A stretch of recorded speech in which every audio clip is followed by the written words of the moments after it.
Kwa Mheshimiwa Jirongo, mimi nataka kuuliza serikali ya Ruto maswali matatu.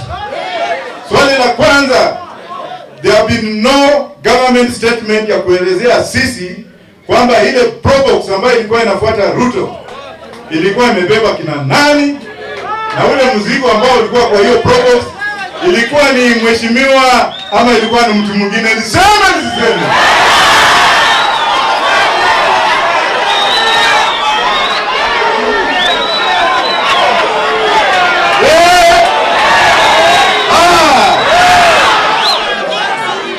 Serikali pia haijatuambia ile probox ilikuwa imebeba mwili wa Jirongo ama ni ile Mercedes ambayo ilipatikana kama haina damu.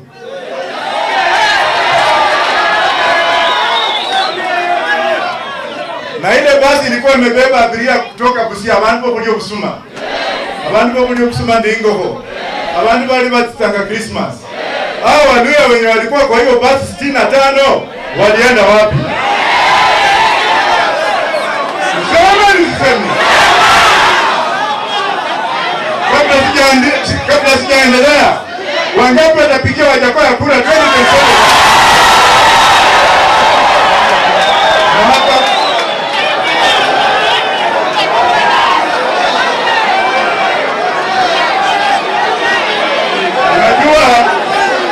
Unajua mambo ya uongo, mambo ya tumbo yako. Semeni mambo ya tumbo yako, mambo ya bibi yako, mambo ya concubines wako, mambo ya kuajiri mandugu zako, mambo ya hongo. Kwa serikali ya Wajakoya nitanyonga yo. Sema.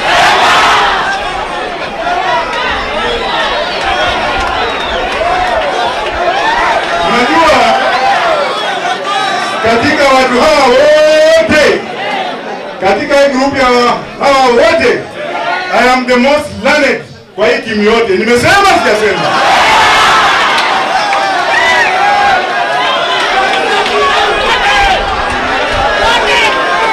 Alafu utakuta wengine wanasema huyu Wajakoya ni pumbavu tu. Ni sawa tu.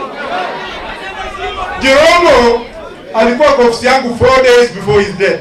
Na hiyo picha zote mmeona. Mnafikiria alikuwa amekuja kusema nini? Hatutaki kusema uongo hapa. Watu wote ambao wanalia Jirongo vile mheshimiwa alisema hapa, vile mheshimiwa Mabonga alisema, nikuja tu kujionyesha kuithiro kulira Jirongo kulira, but those are fake tears.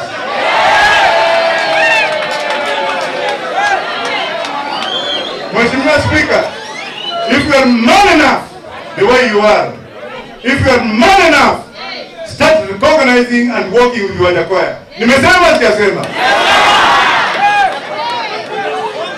James Orengo works with me every day the way Baba Raila Amolo Odinga was working with me every day.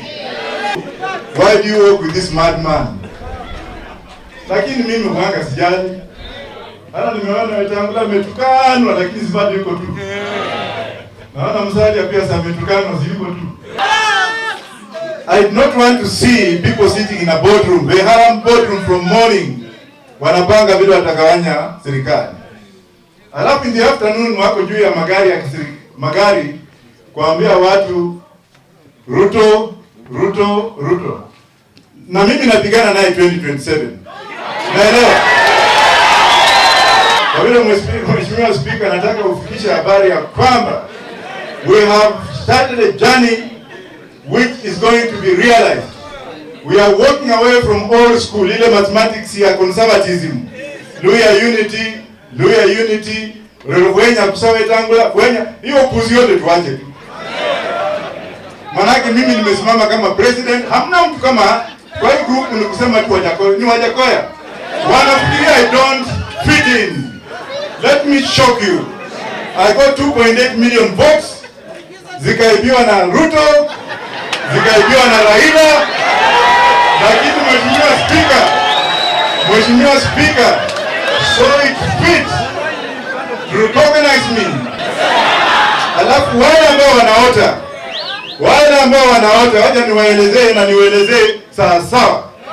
Ikiwa mnaanza kusema mambo mengine ambayo haifai, mtajuta. Because if I got 2.8 million votes, who are you? What are you? We are unbogable. Hey, hey, hey.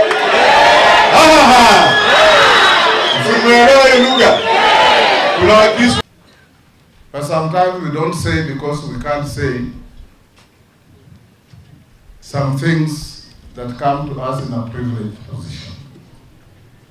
But wazungu pia wanasema the fact that I don't say does not mean I can't say it. Si ndio? So mimi nataka kuwarai wakazi wa hapa Lumakanda. Mimi tarehe 12 siku ya Jamhuri, rafiki yangu Jirongo alikuwa amenipigia simu ikiwa Uganda tarehe 9 tarehe 10 kwa michezo ya bunge. Kumaliza Jamhuri nikampigia nikamwambia, Cyrus, ulikuwa unanitafuta, kuja tuongee. Akakuja tukaongea,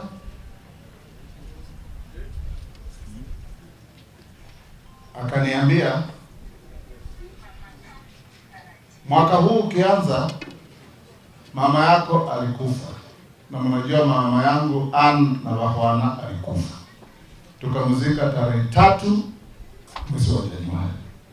Kasema, ndugu yangu, nilikuja huko lakini watu walikuwa wengi zaidi, sikuweza hata kukufikia. Na sasa wamepoteza ndugu yako mkubwa Mwalimu, na yeye pia ni rafiki yangu. Wakati huu vile umeniambia mtazika tarehe 19 mwezi huu, nitakuja tarehe 18 tulale pamoja, ili tarehe 19 tumzike ndio turudi Nairobi. Tukaketi pamoja kutoka saa 2 jioni, na mbaruya mwingine anaitwa Redman Malala, na generali mwingine anaitwa General Tuwei wa Athletics Kenya. Kutoka saa 2:30 ilipofika saa 3 tulikuwa tumepoteza bunge moja kutoka Mazeras Pwani. Nikamwambia Cyrus, mimi kesho naenda Mazeras. Nimemwambia mbunge wenu Nabii, kuja unisindikize twende kuzika mbunge huyu anaitwa Dena. Saa 3:30 mimi nakawaje. Asubuhi nasikia habari Jirongo amekufa kwa accident. That is how close it is to me. Mtu mmekula na yeye, mumekaa meza moja, mumewachana, unaenda nyumbani, asubuhi unaambiwa hayuko tena. It touches me personally. Ndio nikiwa hapa sitaki makofi wala kucheka. Niko na huzuni kubwa because Cyrus has touched my life before. Na yeye tumesaidiana mambo mingi ya kusomesha watoto, ya kushauri watoto, ya kufanya siasa, ya kuunganisha watu wetu na mambo